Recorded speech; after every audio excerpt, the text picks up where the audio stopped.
Praise the lord. ప్రభునామంలో అందరికీ శుభాభివందనాలు. మరి ఈరోజు బుధవారము ఫిబ్రవరి 18వ తారీఖు 2026 సంవత్సరం. అయితే లెంటు కాలము అనేది మనకు ప్రారంభమవుతుంది. ఇవి 40 రోజులు శ్రమదినములుగా మనం చెప్పుకుంటాం. శుభ శుక్రవారం అనగా గుడ్ ఫ్రైడే, పునరుద్ధాన దినము, యేసయ్య లేచిన 3వ దినముగా ఈస్టరు. వీటికి సిద్ధపాటు దినాలుగా ఈ 40 దినముల ఉపవాసమును ఆచరించటము అనేది మనకు వస్తూ ఉంది. ఇదేదో ఆచారబద్ధమైనది కాదు, కానీ మనము హృదయపూర్వకంగా విశ్వసించి మనం ఆత్మలో బలాన్ని పొందుకొని అనేకమైనటువంటి మన బలహీనతల మీద విజయాలను పొందుకోవటానికి ఈ ఉపవాస దినములను మనము పాటించవలసినటువంటి అవసరం ఉంది. యేసయ్య కొన్నిసార్లు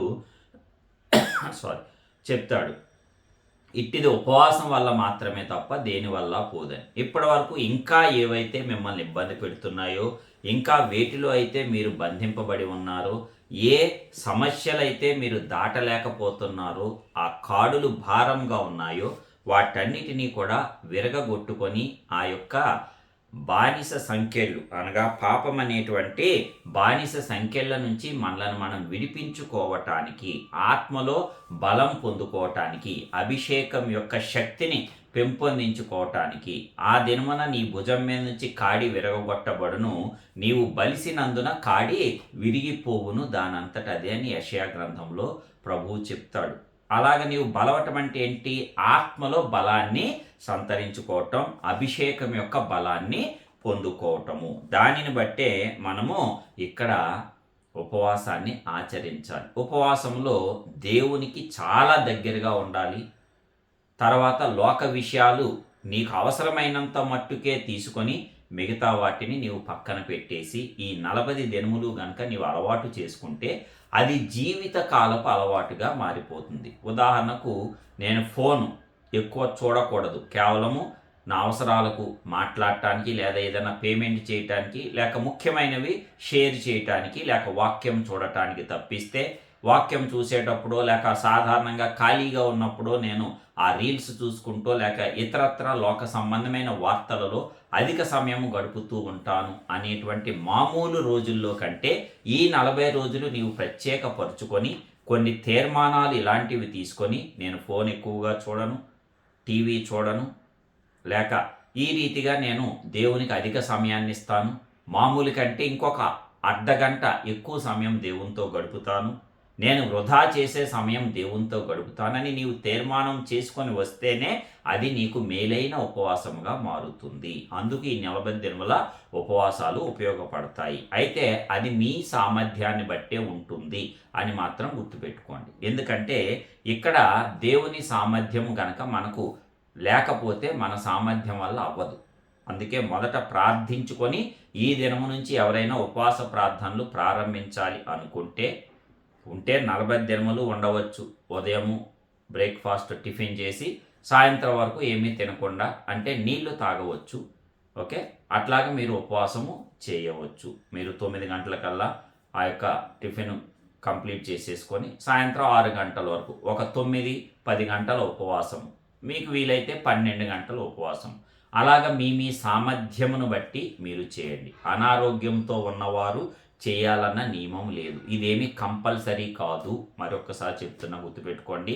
మీ హృదయపూర్వకంగా, మీ ఇష్టపూర్వకంగా మీ శరీరాన్ని, మీ మనస్సును, మీ ఆత్మను దేవునికి సంపూర్ణంగా సమర్పించుకోవటమే ఈ ఉపవాసం యొక్క ప్రాముఖ్యం. ఎప్పుడైతే దేవుని మీద కేంద్రీకరిస్తావో అప్పుడు నీకు ఐహిక విచారముల మీద, లోక సంబంధమైనటువంటి శరీరాశ, నేత్రాశ, జీవపు డంబాల మీద నీకు ఆసక్తి ఉండదు. అది తగ్గిపోతుంది, తొలగింపబడుతుంది. కాబట్టి నీవు ఈ 40 దినముల్లో ఆహారంను త్యజించి దేవుని మీద కేంద్రీకరించుట ద్వారా, దేవుడు చెప్పినట్లుగా మనుష్యుడు రొట్టె వలన మాత్రము కాదు కానీ దేవుని నోట నుండి వచ్చు ప్రతి మాట వలన జీవిస్తాడు అనే వాక్యాన్ని అనుసరించుకొని ఈ వాక్యాన్ని అధికంగా తీసుకోవాలి. 40 రోజులు అదే అలవాటు చేసుకోవాలి మొదటిది. ఎందుకంటే వాక్యాన్ని వినుట కానీ, మామూలుగా చదివే బైబిల్ కంటే ఇంకొక 5-6 అధ్యాయాలు అధికంగా చదవటము, ఎక్కువ 10 నిమిషాలు చేసుకునే ప్రార్థన ఒక 20 నిమిషాలు చేసుకోవటం, లేక ఒక అర్ధగంట చేసుకోవటం. ఇలాగ దేవునితో సమయాన్ని నీవు అత్యధికంగా గడుపుతూ ఉంటేనే ఈ ఉపవాసానికి సార్థత చేకూరుతుంది.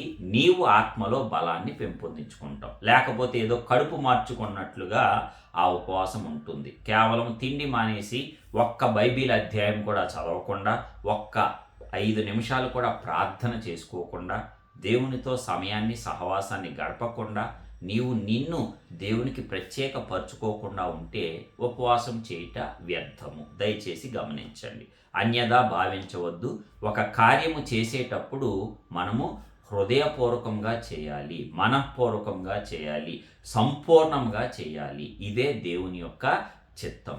యేసయ్యను చూసినట్లయితే లూకా సువార్త 4వ అధ్యాయము 1వ వచనంలో ఉంటుంది. ఆయన 40 దినములు ఆత్మచేత శోధింపబడటానికి అరణ్యానికి కొనుపోబడ్డాడు.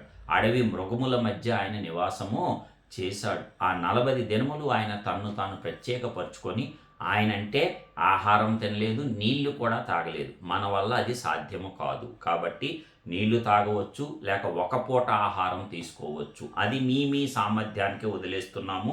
ఇందులో ఎలాంటి ఫోర్సు, బలవంతం అనేది లేదు. దయచేసి గమనించండి. ఎవరైనా ట్యాబ్లెట్లు మింగేవాళ్ళు, అనారోగ్యము దీర్ఘకాలంతో ఉన్నవాళ్ళు అవసరం లేదు. గర్భిణీ స్త్రీలు అవసరం లేదు. పని పాటలకు వెళ్ళేవారు అన్ని దినములు చేయటానికి 40 దినములు అవ్వదు. ఈ 40 దినములు ఎలాగంటే సోమవారం నుంచి శనివారం వరకు, విశ్రాంతి దినం ఆదివారం ఉపవాసము చేయని అవసరము లేదు. ఓకే, ఇది గమనించండి. ప్లస్ ఇక్కడ ఎవరైనా అత్యధికమైన పని, శారీరక శ్రమతో కూడినటువంటి పని, ఎక్కువ క్యాలరీస్ ఖర్చు అయ్యి ఎండలో పని చేసేటువంటి పనులు ఉన్నవాళ్ళు మీరు ఆ భోజనము చేయండి, పర్వాలేదు. అది మీ సామర్థ్యం. కావాలంటే మీకు పని తక్కువగా ఉన్న వేళలలో వారానికి 2 దినములు ఉపవాసం ఉండండి. బుధవారమా, శుక్రవారమా, లేక మంగళవారమా, శుక్రవారం మాత్రం కంపల్సరీ పెట్టుకోండి. కొంచెం మనకి కూడా ఒక రకమైన సైకలాజికల్ ఫీలింగ్, అంటే అందులో ఏదో మంచిదని కాదు, కానీ ఏదో ఆ శుక్రవారం అనే పేరు చెప్తే యేసయ్య శుభ శుక్రవారం కాబట్టి మనకు అదొక సైకలాజికల్గా ఒక అడ్వాంటేజ్, అంతే తప్ప అది మళ్ళీ ఆచార వ్యవహారాల్లోకి వెళ్ళవద్దు దయచేసి.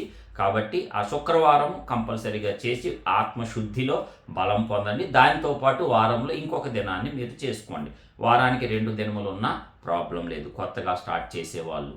ఇంకా పాత సీనియర్ భక్తులము, విశ్వాసులం అని చెప్పుకునే వాళ్ళు 3 రోజులు ఉండండి, 4 రోజులు ఉండండి, వీలైతే 6 రోజుల ఉపవాసాన్ని కొనసాగించండి. మరి నేనైతే ఇక్కడ ప్రతిరోజు కూడా ఈవినింగ్ వాక్య ధ్యానాన్ని సాధ్యమైనంత మట్టుకు చేస్తూనే ఉంటాను. ప్రభు కృపను బట్టి ఈ 40 దినములు కూడా వాక్య ధ్యానం కొనసాగుతుంది. దానికి ప్రభు కృప తోడుగా ఉండాలని మీరందరూ కూడా